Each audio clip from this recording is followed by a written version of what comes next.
Məzhəblərə nə üçün ehtiyac vardır? Biz mütləq məzhəbdə olmaq məcburiyyətindəyikmi? Məzhəbi dəyişmək olarmı? Və bir də məzhəbsizlik fəsaddırmı? Günümüzün aktual məsələlərdən olduğu üçün və bir çox insanın zehnini qarışdıran məsələlərdən olduğu üçün bu məsələlərə aydınlıq gətirmək istəyirik bugünkü xütbəmizdə inşallah. Əziz qardaşlar, məzhəb kəlməsinin mənası yol deməkdir. Bəs necə olur ki, insanların bir məzhəbə, bir yola özlərinə ehtiyac hiss edirlər? Çünki insanlarla dini mətinlər arasında bir məsafə vardır və bu məsafənin arasını daraltmaq üçün alimlərin görüşünə ehtiyac vardır, dolayısıyla məzhəblərə ehtiyac vardır. Məzhəblərin varlığının əsas səbəbi ondan ibarətdir ki, dindəki bütün məsələlər 2 üstəgəl 2 bərabərdir 4 səviyyəsində deyildir. Mütləq alimlərin açıqlamasına da ehtiyac vardır. Bəzən hədis gətirilir, səhih hədis olduğu halda sən bunun əksi ilə əməl edirsən deyərək ittiham olunur qarşı tərəf. Amma bu məsələ sadəcə bu kəlmələrlə bitmir. Yəni bu dərəcədə sadə məsələ deyildir əziz qardaşlar. Dindəki hər məsələ ixtilaflı deyildir. Dində bəzi məsələlər vardır ki, asan anlaşılan məsələlərdir.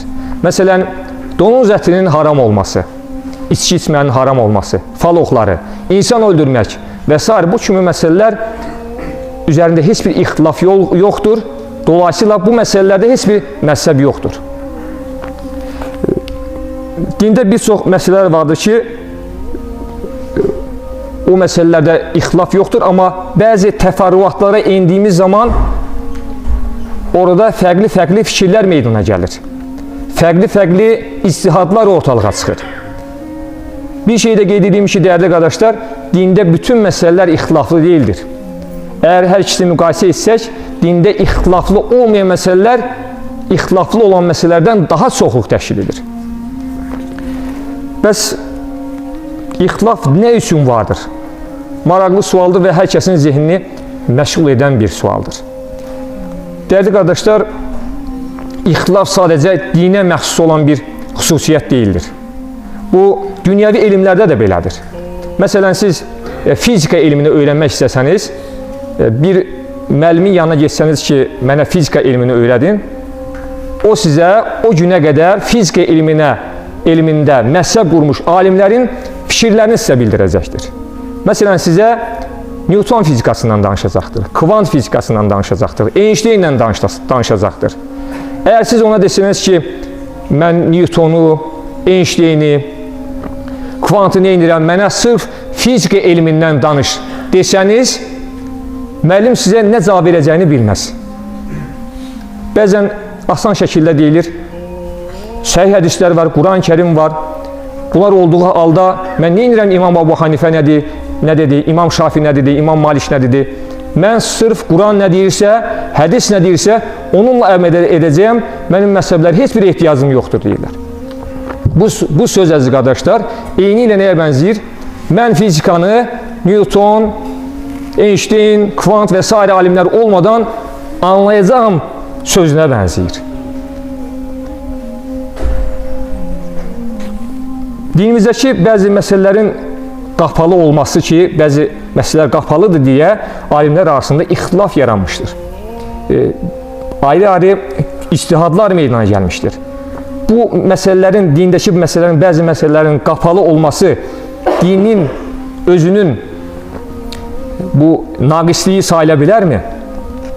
Bu əksizlik sayıla bilərmi? Dindəki əksizlik görülə bilərmi? Xeyr əziz qardaşlar. Əksinə, bu dinin bir üstünlüyüdür. Çünki dində bəzi qapalı məsələlər vardır ki, onlara aydınlıq gətirilməlidir və insanlar düşünməli, daşımalı, fikir yürütməlidirlər. Əgər dindəki bütün məsələlər 2 üstəgəl 2 bərabərdir 4 səviyyəsində olsaydı, dində bir donuqluq meydana gələrdi, hərəkətsizlik meydana gələrdi və ümumiyyətlə din öz cazibəsini itirmiş olardı. Lakin dində sanki burada bir ilahi bir iradə vardır. Bəzi məsələlər qapalıdır. İnsanlar düşünsünlər, araşdırsınlar, tədqiqat aparsınlar. Məsələn, biz bilirik ki, ilk intibah dövrü Avropadan öncə İslam ölkələrində baş verdi. Bugün Avropa kimi inkişaf etmiş ölkələrin, digər inkişaf etmiş ölkələrin bu səviyyəyə gəlib çatmasında onlar İslam alimlərinə borcludurlar. Çünki elm oradan başladı. Əgər hər şey kəz, kopyala, yapışdır səviyyəsində olsaydı, insanlar düşünməzdilər, dində bir donuqluq meydana gələrdi. Sadəcə olduğu kimi kopyalamaya çalışarlar və alimlər yetişməzdi. Amma biz bilirik ki, dünyadakı bütün kəşflərin təməli İslam alimlərinin kəşfinə bağlıdır. Odur ki, dindəki bəzi qapalı məsələlər dində əksiklik yaradarmı sualı cavab olaraq deyə bilərik ki, əksinə bu dindəki bir üstünlükdür. Əgər belə olmasaydı, alimlər yetişməzdi. İnsanlar düşünə bilməzdi. Hər şey kəz, kopyala, yapışdır səviyyəsində olardı.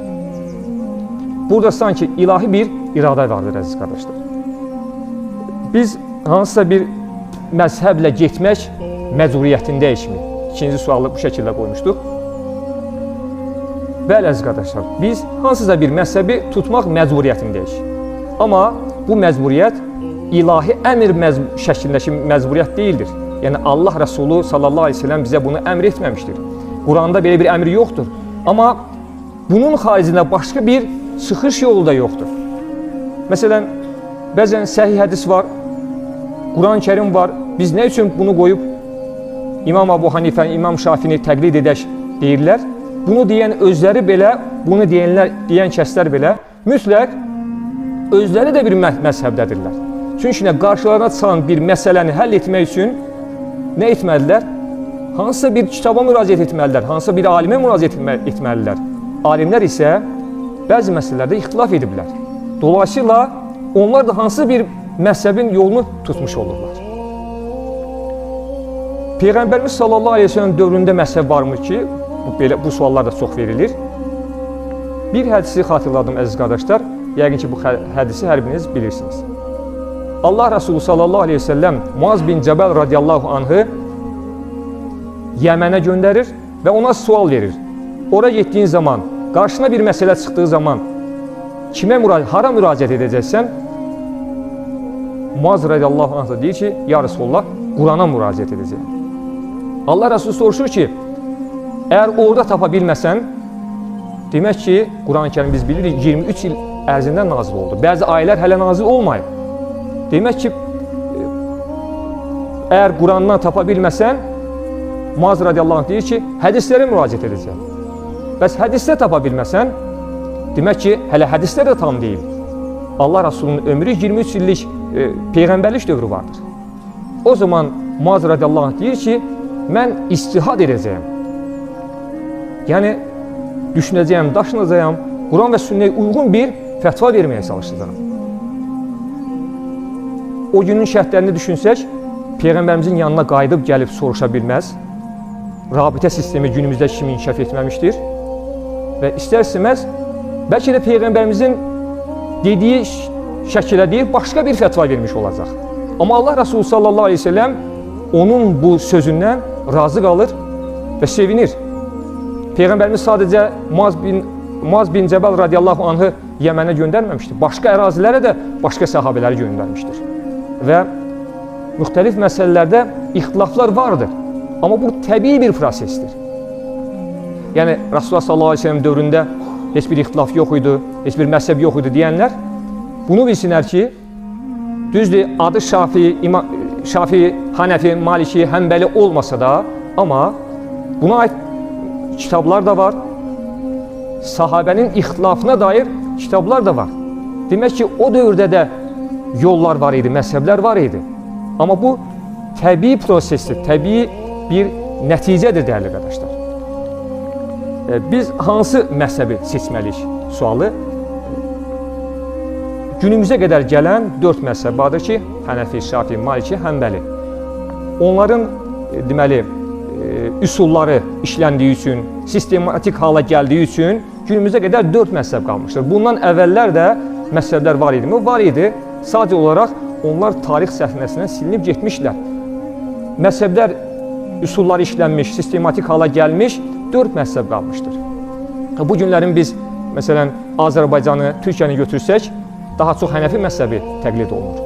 Əgər, məsələn, Şafi məzhəbini Misirdə və yaxud da İordaniyada daha çox insanlar bu məzhəbi təqlid edirlər. Səudiyyə Ərəbistanda Həmbəli məzhəbi daha çox təqlid olunur. Və yaxud da Maliki məzhəbi Şimali Afrikada daha çox təqlid olunur. Biz, məsələn, Azərbaycanda nə üçün daha çox Hənəfi məzhəbi təqlid olunur? Çünki Hənəfi ədəbiyyatları bizə daha əl çatandır.